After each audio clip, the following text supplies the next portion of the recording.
Bonjour tout le monde et bienvenue au podcast Raconte-moi ton quartier-ville. Alors ici, c'est Anne-Marie Kabongo et d'où que vous allez suivre ce podcast, j'espère que vous allez bien. Alors aujourd'hui, à ce podcast, j'ai l'honneur d'accueillir un monsieur très cultivé, très instruit, qui va nous entretenir aujourd'hui sur un thème.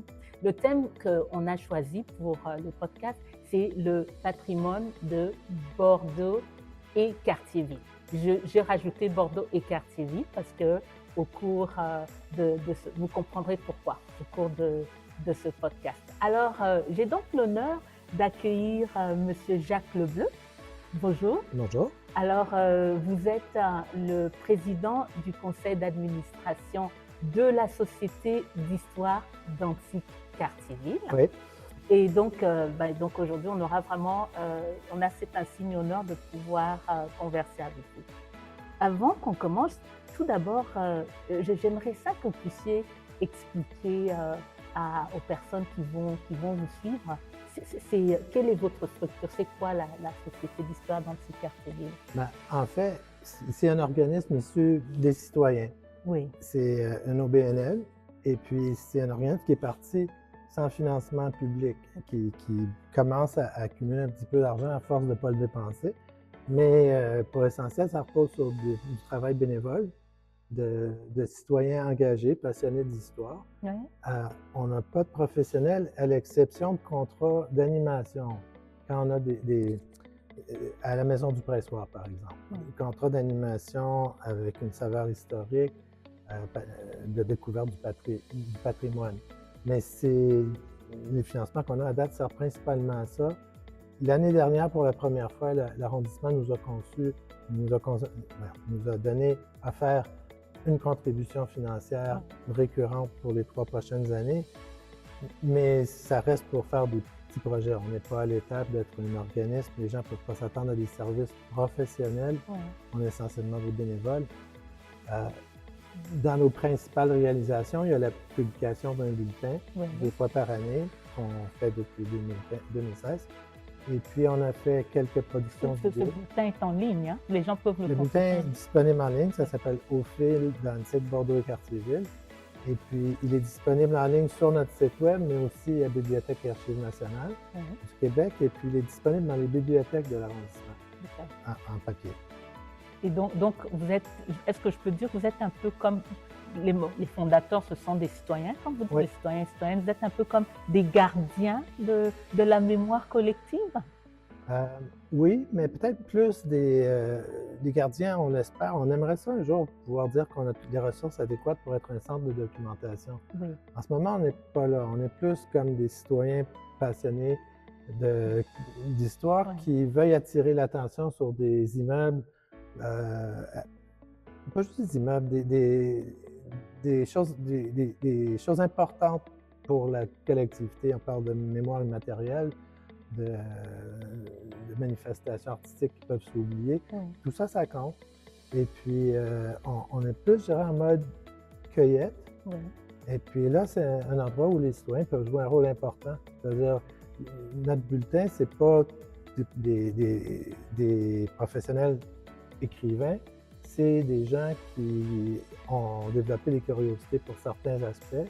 Des fois, c'est des histoires familiales. Des fois, on en a un qui a beaucoup plus un niveau philosophique de réflexion sur le patrimoine. Il y a un peu de tout ça. Un peu de tout ça. Justement, parce que justement, on parle de patrimoine aujourd'hui, est-ce que vous pouvez, en revenant en arrière, est-ce que vous pouvez nous parler des origines?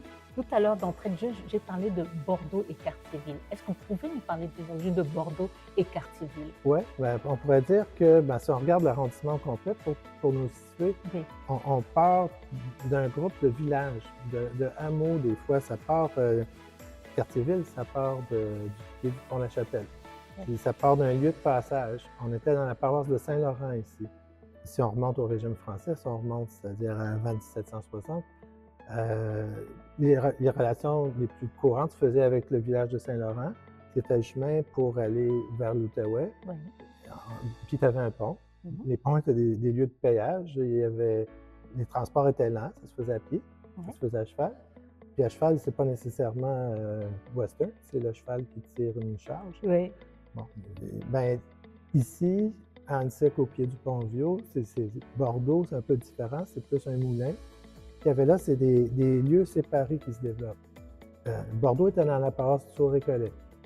Donc, les liens se faisaient plus ou moins est-ouest par le boulevard Gouin, mais la rivière était importante. Puis elle a servi beaucoup aux cageux qui transportaient le bois, qui était coupé dans l'Outaouais. Et puis, ben, le village de Cartierville a commencé beaucoup par des cageux, mais Cartierville, ça vient de Georges-Étienne Cartier. C'est un nom qui est arrivé vers 1890. Ça s'appelait la barre à Plouffe avant, parce qu'il y avait un monsieur Plouffe qui avait la traverse. Oui. On a perdu ce nom-là parce que la barre à Plouffe est devenue le nom d'un village de l'autre côté, à Laval. Fait qu'on a oublié que c'était comme ça. Il y a une petite rue sur le bord du pont, la Chapelle, qui s'appelle la rue Boulerie. Oui. Ben, c'est comme ça qu'ici, ça a parti. À Bordeaux, le village s'est développé un peu en retrait. Il a commencé à grossir plus vite que Cartierville quand le train est arrivé. Et graduellement, avec l'urbanisation, surtout après les années 50, ben, tout l'espace qui était agricole a été éliminé.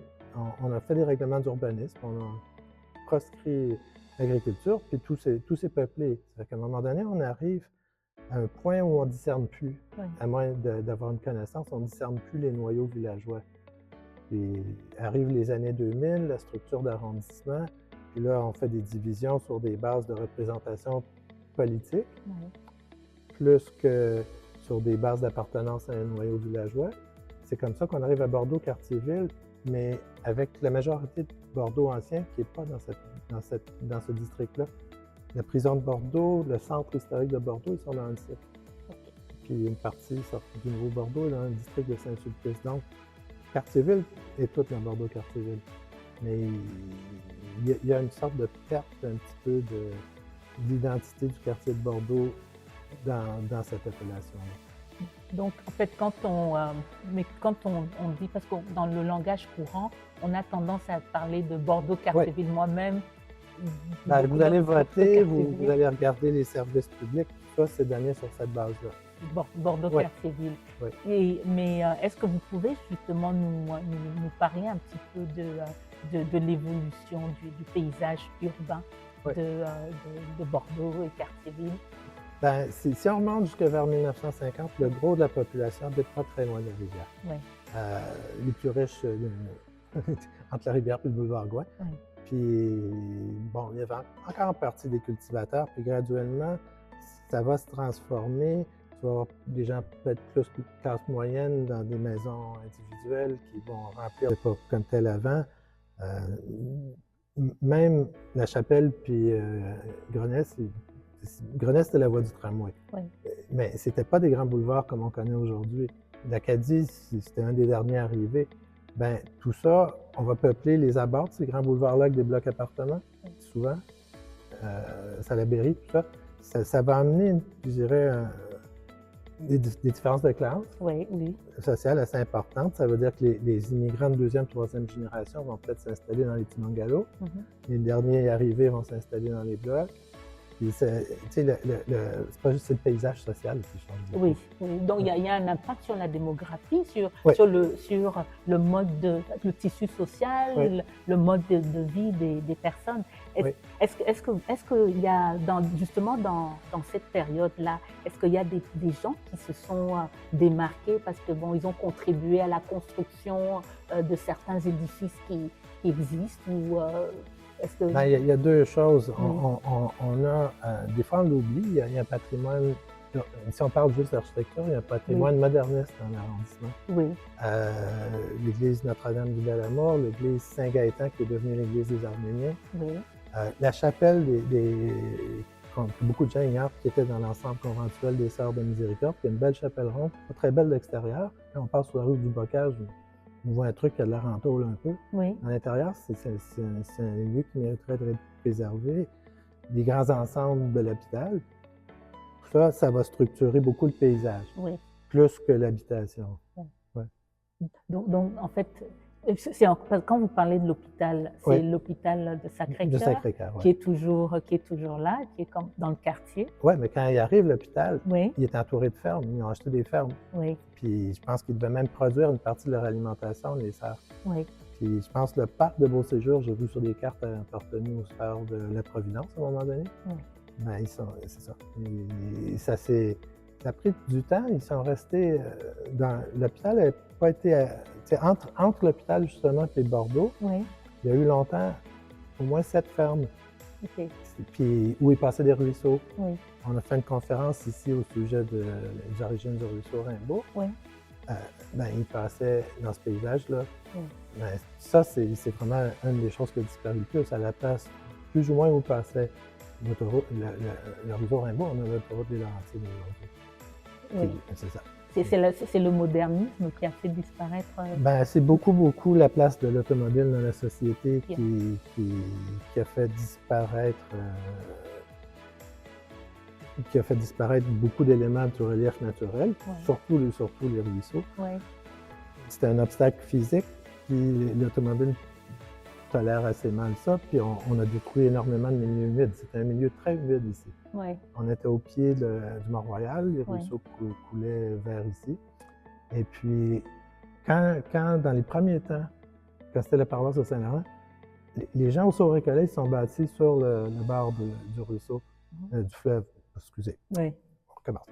Les gens ici ils sont bâtis sur le bord de la rivière des Prairies, de l'est de Bordeaux jusqu'à la pointe. Dans Saint-Laurent, dans Saraguet, ils ne s'étaient pas bâtis. Ils savaient que c'était des zones humides, inondables au printemps. Oui, Puis, ben, les inondations qu'on a les dernières années, les gens qui arrivent depuis pas longtemps, ils sont surpris. oui, Mais les gens qui ont construit là, les premiers savaient. ça va. savaient. Et les gens, ils avaient construit sur le côte, le chemin des Bois-Francs, pas sur le long du Bois-Gouin.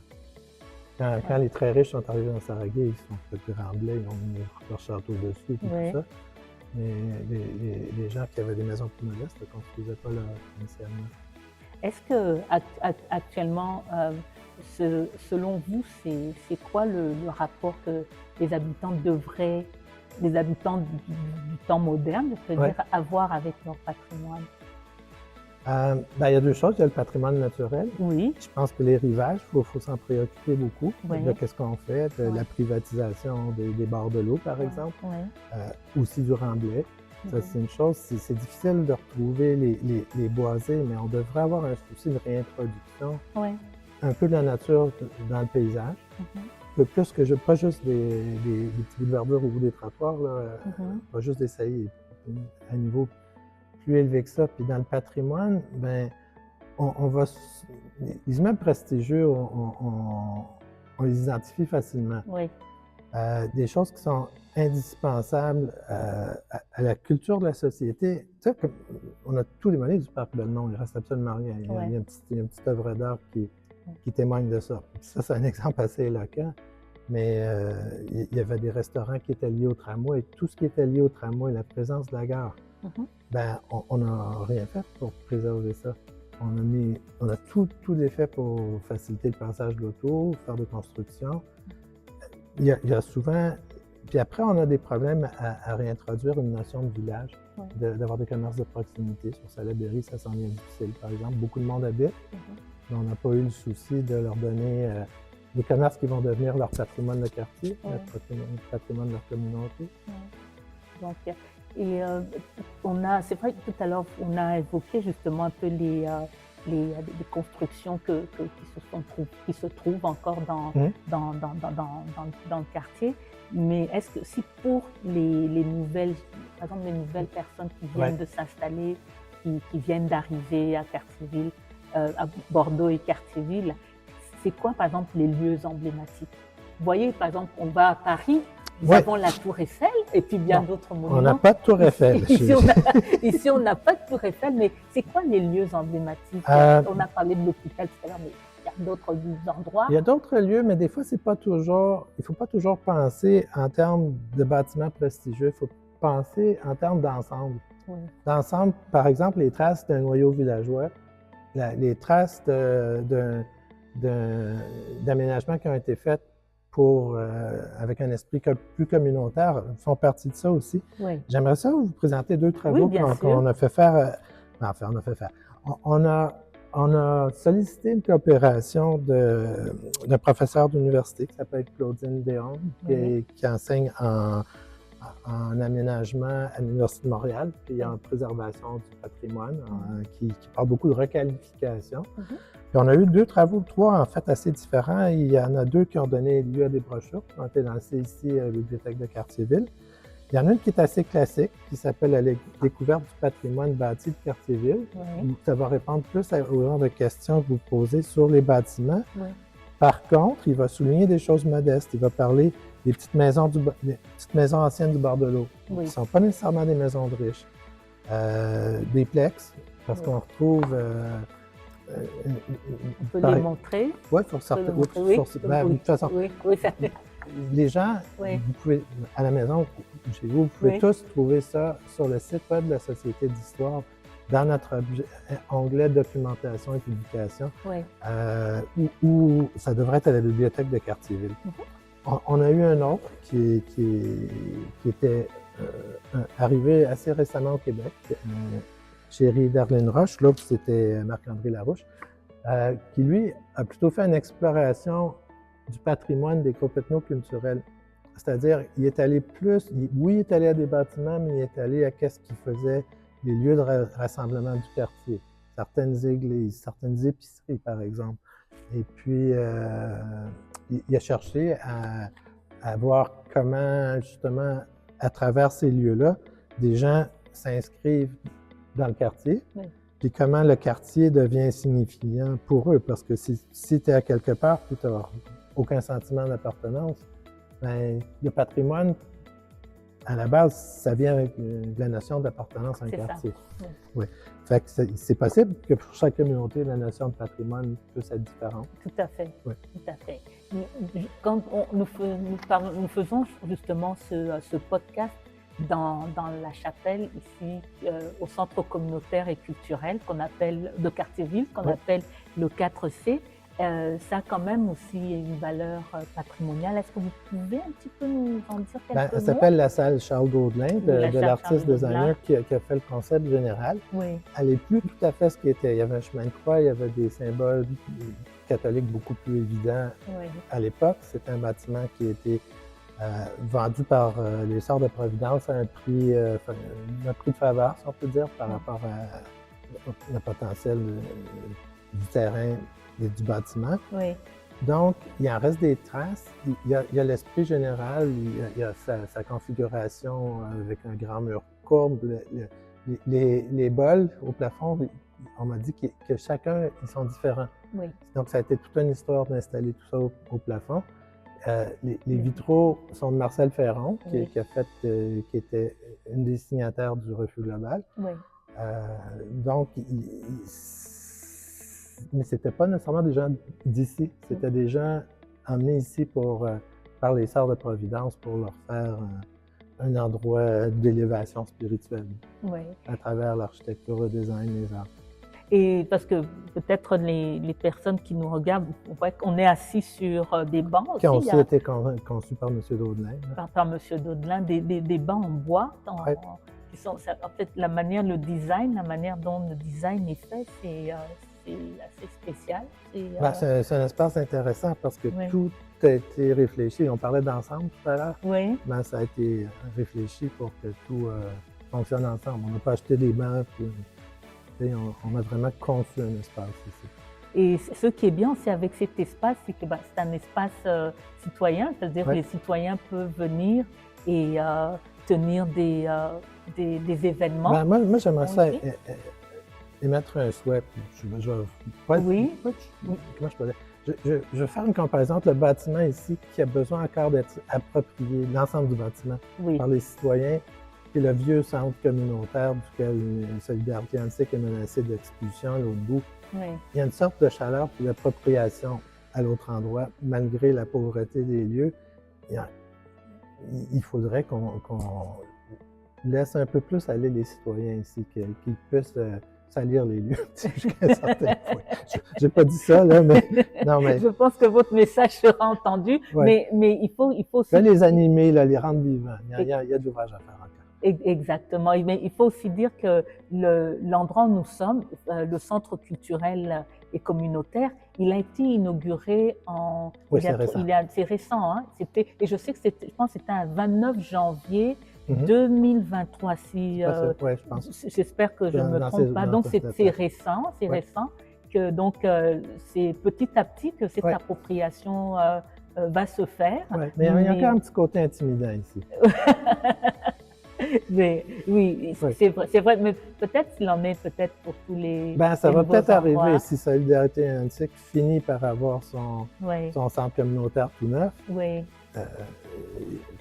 Qu'on lui souhaite, il va sûrement avoir un processus d'appropriation aussi. Absolument. Ouais.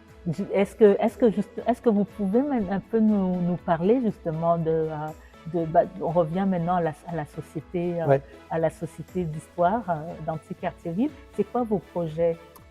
Là, on a une priorité. Enfin, on parlait de patrimoine à préserver. Oui. Il y a un site qui est en danger, mais qui est méconnu. Oui. Bon, quand on rentre dans l'île de visitation, on voit la maison du meunier. Oui. Mais le reste derrière, qui était des ruines, mais qui avait été aménagé d'anciennes usines, de traces des moulins. Le premier moulin, à cet endroit-là, il est arrivé en 1726. On arrive à 300 ans l'année prochaine. Oui. Mais ça fait depuis 2008 que le site est en partie clôturé, inaccessible, que la vue sur la rivière à cet endroit-là est partie. Oui.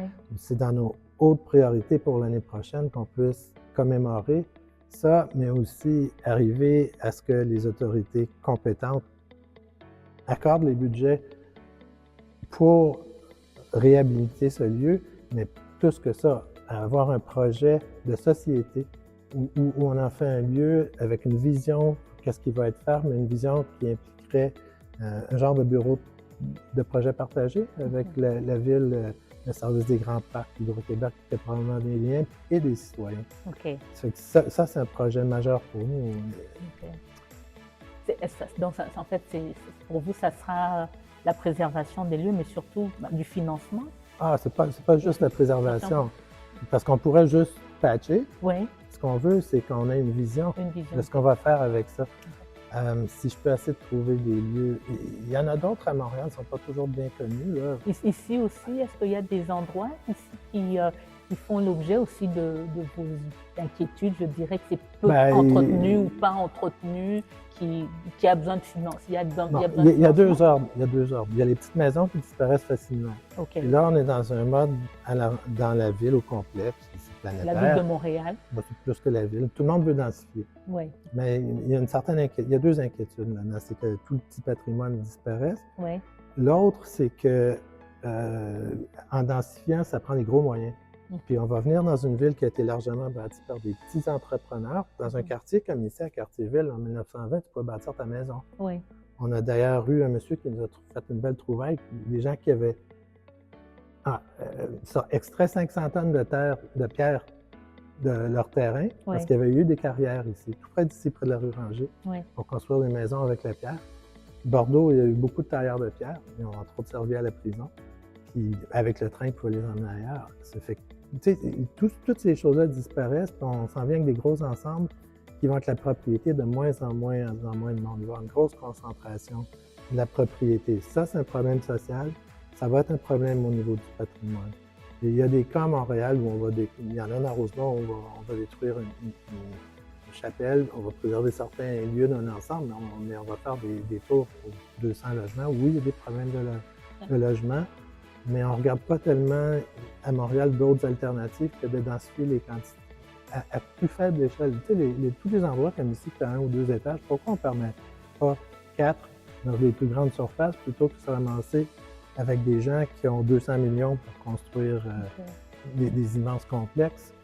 Il y a des questions d'ordre patrimonial et social, c'est toujours lié, qui se posent. En fait, ça serait c'est comme si la densification a ses travers aussi. Il y a du bon comme il y a le revers de la médaille.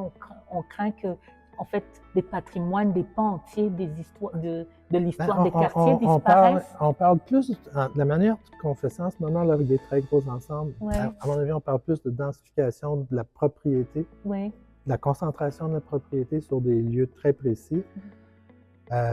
Tout le secteur du district Chabanel, on a des plans pour faire du développement colossal. Oui. Mais qu'est-ce qui va rester comme ensemble de quartier, de vie de quartier là-dedans, c'est pas si évident. Okay. Par exemple, comment on pourrait ramener ici, dans Quartier-Ville, près du parc à Villa Vidal, où je connais tout en bungalow, comment on pourrait ramener une densité comparable à celle du plateau, plutôt que de faire une tour à côté de 20 étages?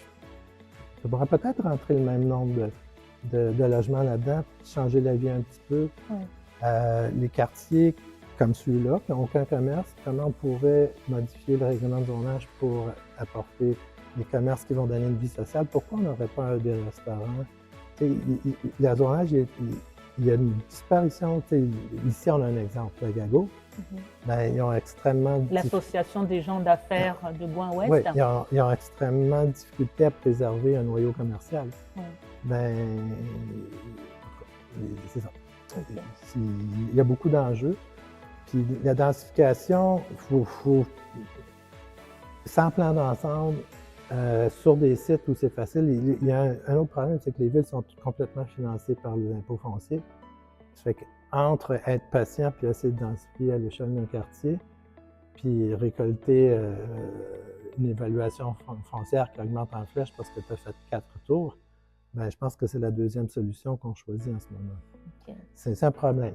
Le projet Montréal avait promis de s'attaquer un peu à ça. C'est des problèmes structurels nord-américains beaucoup plus gros qu'eux autres, mais je pense qu'ils ont frappé un mur là-dessus. OK. Et est-ce que là, comme on a au tout début de notre rencontre, vous aviez parlé de la société justement d'histoire de Quartier-Ville, d'Anti-Quartier-Ville. C'était des bénévoles, c'était plus du bénévolat. On espère, d'ici quelques années, être capable d'avoir un coordonnateur comme il y a plein d'organismes, vous en connaissez, les organismes communautaires, il y a plein d'organismes qui sont animés beaucoup par les bénévoles, mais ils ont besoin de quelqu'un pour leur faciliter la vie, garder ça organisé, pérenniser. Et si jamais il y a des personnes qui nous écoutent, si ces personnes veulent devenir membres justement de votre organisme, qu'est-ce que membre à la base, c'est pas un gros engagement. Si vous devenez membre, ça vous coûte 20 $ par année. Vous recevez 2 copies, les copies semestrielles de notre bulletin. On organise 3 activités. Ça fait qu'à la fin de l'année, on vous en a donné plus que ça vous a coûté. Ça c'est le premier niveau. Je dirais qu'on cherche aussi des contributeurs, c'est-à-dire des gens qui vont être disposés à être bénévoles, mais aussi qui vont faire des choses aussi simples que vous avez des photos. Vous avez des photos de votre quartier, de qu'est-ce qui... Des fois, ça peut être un restaurant qui était là il y a 10 ans, qui était populaire, puis il n'y a plus rien. Ben, des photos de votre famille, pour ceux qui sont là depuis plus longtemps, de votre famille dans 50 ans. Quand est-ce que la communauté... je ne sais pas, africaine, par exemple, a commencé à débarquer ici. Les premiers arrivants de cette communauté-là, les premiers Grecs, tout ça, c'est pas... Nous, on peut identifier que c'est des sujets à développer, mais comme on est des cueilleurs, il faut qu'il y ait des gens dans chaque communauté qui viennent contribuer. Okay. Bon, ça se fait avec le temps, ce sentiment-là. C'est peut-être plus facile, par exemple, de toucher des gens de la communauté italienne qui sont là depuis 25, 30, 40 ans avant d'autres vagues d'immigrants. Oui. Ça va venir. Ça va venir. Ça va venir, mais il faut qu'on fasse notre part, nous aussi, puis lancer l'invitation. En tout cas, le message est passé. Écoutez, je vous remercie. Moi, je vous remercie beaucoup. C'est intéressant de pouvoir avoir ces conversations-là. Je voudrais peut-être juste ajouter, c'est traditionnellement, il y a eu un fort intérêt dans l'arrondissement pour le quartier du Sourd-Récollet à cause de son ancienneté. Oui. Parce que c'est plus clair quand tu marches sur le boulevard Gouin là-bas que tu es dans un lieu qui a une vie qui remontait plus longtemps. Aussi à cause de l'Église de la Visitation, qui est unique à Montréal.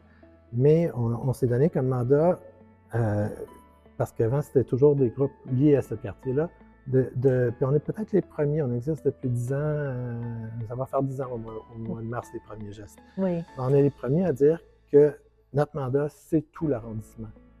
C'est-à-dire qu'il faut qu'on ait des grosses lacunes à remplir pour, je dirais, la période des derniers 50 ans qui est marquée par des gros changements urbains, sociaux, ethnographiques, tout ça.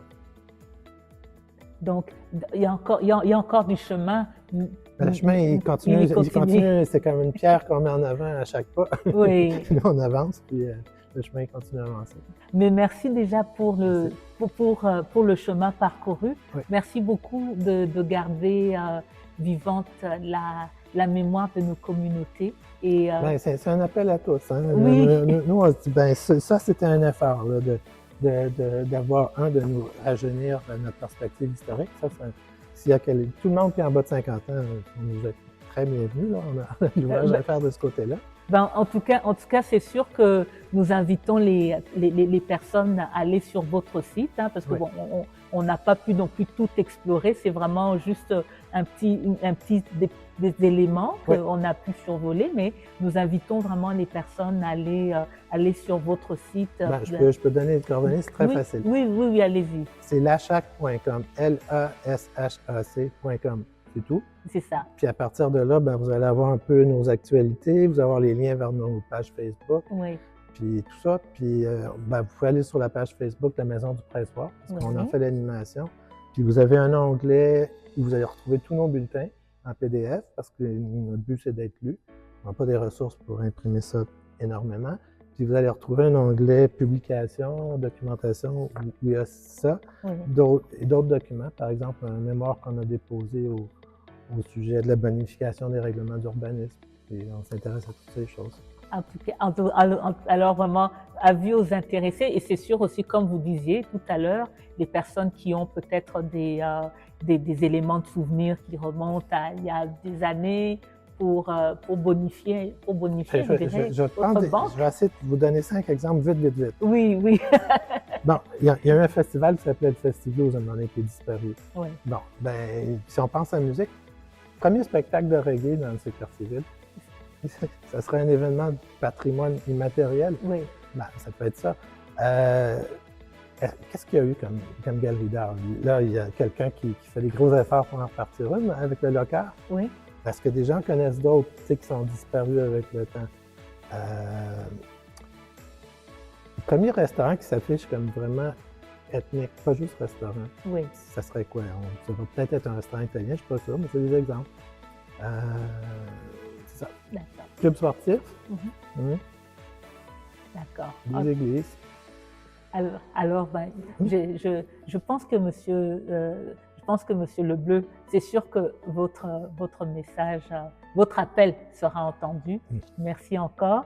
Et je dis à nos auditeurs et nos auditrices à très bientôt pour un autre podcast de Raconte-moi ton quartier-ville. Avant qu'on ne parte, vous voulez encore ajouter quelque chose? Un petit mot de la fin, parce que je pense que qu'est-ce qu'on fait ce soir, c'est déjà une sorte de partage d'informations. Oui. Puis je suis sûr qu'on va trouver des choses pour bonifier notre connaissance de l'histoire dans les balados de votre projet. Très bien, merci beaucoup. Merci. Bye.